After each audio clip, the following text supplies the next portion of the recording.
Hello students, कल हमने chapter over कर लिया था 19। आज हम 20 चैप्टर स्टार्ट करेंगे जो कि है द यूनाइटेड नेशंस। ये चैप्टर हमारा 20 तो स्टार्ट करते हैं। The industrialised country took raw materials from under developed colonies at a very low price. This made some countries very rich and powerful. जो इंडस्ट्रियलाइज कंट्रीज थे वो रॉ मटेरियल अनडेवलप्ड कॉलोनीज से ले जाते थे और इस कारण वो बहुत सारे कंट्री बहुत ज़्यादा ही पावरफुल और अमीर हो गए। They started fighting with each other in order to expand their empire. अपने एम्पायर को एक्सपैंड करने के लिए आपस में ही लड़ने लगे। Small fights resulted in big wars. छोटा छोटा लड़ाई जो है वो बड़ा झगड़ा में बदल गया। These wars were global at most of the countries of the world were involve in them. और ये जो लड़ाई था वो ग्लोबल हो गया और लगभग हर सारी कंट्रीज इस वॉर में इन्वॉल्व हो गई। Hence this called world wars. इसीलिए इसे वर्ल्ड वार्स भी कहते हैं। Two world wars were witnessed in early 20th century. Early 20th century में दो वर्ल्ड वार को विटनेस किया गया। The first world war broke out in 1914। पहला वर्ल्ड वार कब हुआ? 1914 में हुआ एंड लास्टेड टिल 1919। और लास्ट कब किया? 1919 तक। Millions of people where killed. मतलब करोड़ों लोग मरे, बहुत सारे लोग इंजर्ड हुए आफ्टर वर्ल्ड वन के बाद। An international body called League of Nation was set up in 1919 to prevent such a wars in future. लेकिन आगे ऐसा वार ना हो इसके लिए एक लीग ऑफ नेशंस बनाया गया, but it was not successful. पर ये सक्सेसफुल नहीं हुआ and the second world war began in 1939। और सेकेंड वर्ल्ड वार 1939 में फिर स्टार्ट हो गया।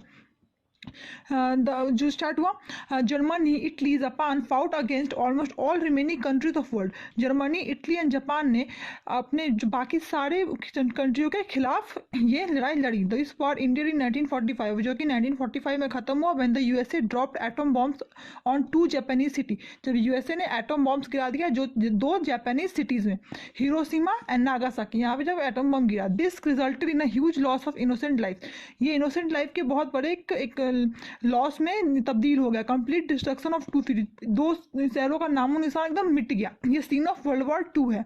The second world war made the people realise that a huge amount of money was being wasted in war. Second world war में लोगों को एहसास हुआ कि बहुत बड़ा अमाउंट ऑफ मनी वॉर्स में वेस्ट हो रहा है। Can be use for the progress of world, जो कि दुनिया के प्रोग्रेस के लिए यूज किया जा सकता है। This feeling gave birth to the idea of United Nation Organisation. यही आइडिया आया यूनाइटेड नेशन ऑर्गेनाइजेशन का, यूएनओ का आइडिया है। Also popular as United Nations, UN. This name was given by Franklin D Roosevelt. ये Franklin D Roosevelt ने दिया था, the 32th president of United State of America, जो America के 32th president थे। The United Nations, the United Nation is an international organisation. United nation एक international organisation है, founded in 1945, जिसको 1945 में सेकेंड वर्ल्ड वॉर के बाद बनाया गया, जो कि 51 कंट्रीज के द्वारा बनाया गया है। ये मतलब हम जो वॉर ना हो इसके लिए ही ये भी बनाया गया था। The United nation formally establish on 24 अक्टूबर 1945 से फॉर्मली 24 अक्टूबर 1945 को सेटअप किया गया। Representative of 51 countries met at San Francisco and sign the Atlantic Charter of UN. और 51 कंट्री के जो रिप्रेजेंटेटिव थे वो सैन फ्रांसिस्को में मिले और साइन किया कि अटलांटिक चार्टर ऑफ यूएन को साइन किया। This charter list of the objectives and principle of organisation.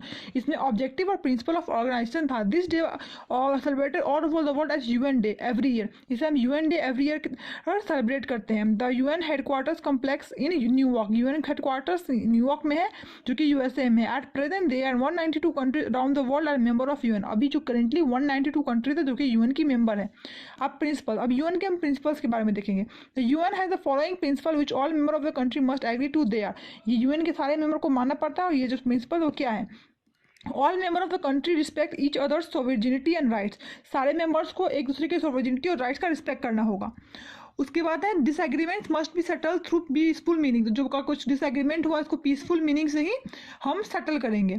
Threats and use of force must be avoided. जो थ्रेट्स, धमकी देना, या लड़ाई झगड़ा करना, फोर्सेस को अपने आर्मी को यूज करना, ये नहीं होना चाहिए। The UN must revive all the member support in all the activities. और यूएन को सारे में रिसीव करना होगा, यूएन को सबको, सारे मेंबर को अपना सपोर्ट और activity objectives. The main aim of UN is achieving world peace. Some of its main objective are, main aim था का यहाँ पे पीस बनाना, सब कुछ यहाँ पे मेन यहाँ पे पॉइंट कर दिया। To maintain international peace and security, international peace और सिक्योरिटी बना रखना। To develop friendly relation and encourage the spirit of cooperation among member of countries. जो मेंबर ऑफ कंट्रीज उसको आपस में कॉपरेशन, एक स्पिरिट ऑफ फ्रेंडलीनेस बना के रखना। To promote social progress and better living standard. तो जो सोशल प्रोग्रेस को प्रमोट करना और लिविंग स्टैंडर्ड को मेंटेन करना, बेटर बनाना, टू प्रोटेक्ट ह्यूमन राइट्स को बचाना and basic freedom all over the world, जो बेसिक फ्रीडम है पूरी दुनिया में कायम रखना, irrespective of caste, colour, creed, sex और लैंग्वेज, किसी भी भेदभाव को हर छोड़ते हुए सबके इक्वालिटी को, एक बेसिक इक्वालिटी को ध्यान देना, to solve humanitarian problems peacefully in cooperation with every member of nation, सारे मेंबर नेशन मिलकर सभी जो भी आदमी को लोगों का प्रॉब्लम है उसको आपसी सहमति से सॉल्व कर लेना। सिंबल ऑफ यूनाइटेड नेशन, अब यूनाइटेड नेशन का सिंबल क्या है? ये जो सिंबल है ये हमारे यूनाइटेड नेशन का सिंबल है। The symbol of nation in जो वर्ल्ड मैप, ये वर्ल्ड मैप है, सराउंडेड बाय 2 ऑलिव ब्रांचेज, जो कि 2 ऑलिव ब्रांचेज से घिरा हुआ है, white on a light blue background है, एक लाइट ब्लू ग्राउंड में व्हाइट से ये बना हुआ है। The olive branches are symbol of peace, ये olive branches symbol of peace है। जो this symbol was adopted on 20 अक्टूबर 1947, 20 अक्टूबर 1947 को मतलब एक्सेप्ट किया गया।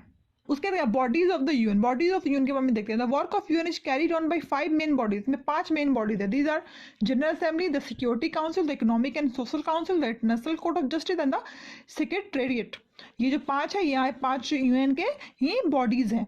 इन addition there are some special agencies that help carry out the objective of UN, और कुछ special agencies है वो भी इन एडिशन हेल्प करती है यूएन को एक परफॉर्म करने में, अपना सारा चीज़ जो अपना इनका ऑब्जेक्टिव है, जो प्रिंसिपल है उस पर खड़े उतरने में, ऑब्जेक्टिव को फुलफिल करने में हेल्प करती है।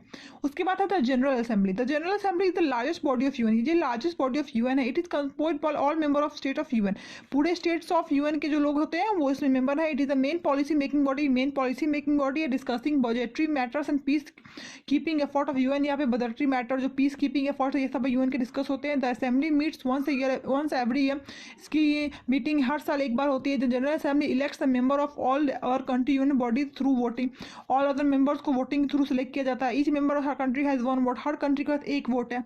उसके बाद सिक्योरिटी काउंसिल है, the body responsible for international peace and security, ये इंटरनेशनल पीस और सिक्योरिटी के रिस्पॉन्सिबल है and settles dispute between nation, और नेशन के बीच में डिस्प्यूट्स को भी संभालती है।